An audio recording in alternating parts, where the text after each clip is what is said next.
चंद्रपूर शहरातील जनता महाविद्यालयात आज बुधवारी ओबीसी महिलांचे विदर्भस्तरीय अधिवेशन पार पडले। ओबीसी नेते डॉक्टर अशोक जीवतोडे यांच्या पुढाकारातून हे अधिवेशन घेण्यात आले।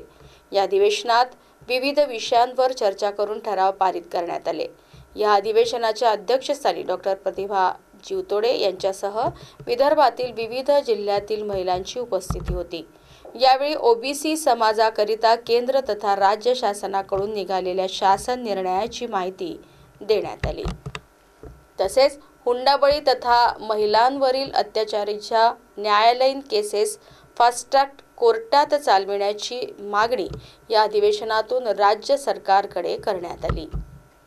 या अधिवेशनात विदर्भातील सर्व जिल्ह्यातून प्रातिनिधिक स्वरूपात सामाजिक चळवळीतील महिला मोठ्या संख्येने उपस्थित झाल्या होत्या। अधिवेशन 2025 हे याचं प्रमुख वैशिष्ट्य म्हणजे विदर्भस्तरीय असलेलं हे पहिलं अधिवेशन आहे। चंद्रपूरमध्ये 11 जिल्ह्याच्या प्रतिनिधी यांच्या उपस्थितीमध्ये हे अधिवेशन महिला घेऊन राहिले। मुख्य संयोजक म्हणून काही विषय आम्ही चर्चेला आणावे अशी आमची अपेक्षा आहे आणि त्या दृष्टिकोनातून पहिलं आमची सरकारला मागणी राहील की स्वर्गवासी वैष्णवी हगवणे आणि यासारख्या तत्सम हुंडाबळी ठरलेल्या सर्व महिलांना श्रद्धांजली दिल्यानंतर सरकारला विनंती आहे की सरकारने अशा ह्या सर्व केसेस फास्ट ट्रॅक कोर्टामध्ये चालवाव्या आणि संबंधितांना न्याय द्यावा।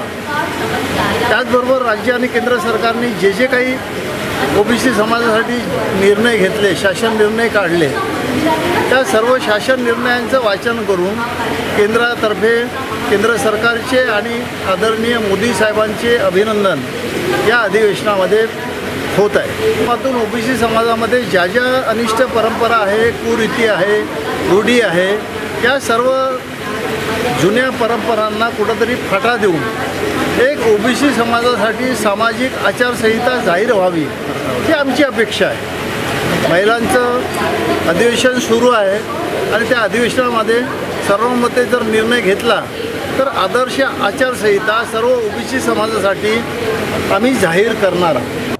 आम्ही इथे शपथ घेतली की कधी हुंडा पद्धतीला समर्थन करणार नाही आणि जो लग्न खर्च होतो ज्यामुळे आपल्या समाजातील अनेक बांधव कर्जबाजारी होतात, त्यांचे मुलं व्यसनाधीन होते, तर त्यासाठी देखील ते पूरक ठरत नाही। त्यामुळे या गोष्टी झाल्या नाही पाहिजे या अधिवेशनात आम्ही असं कन्क्लुजन काढलं आणि हा कार्यक्रम अतिशय आगळ्या वेगळ्या पद्धतीने घेण्यात आला।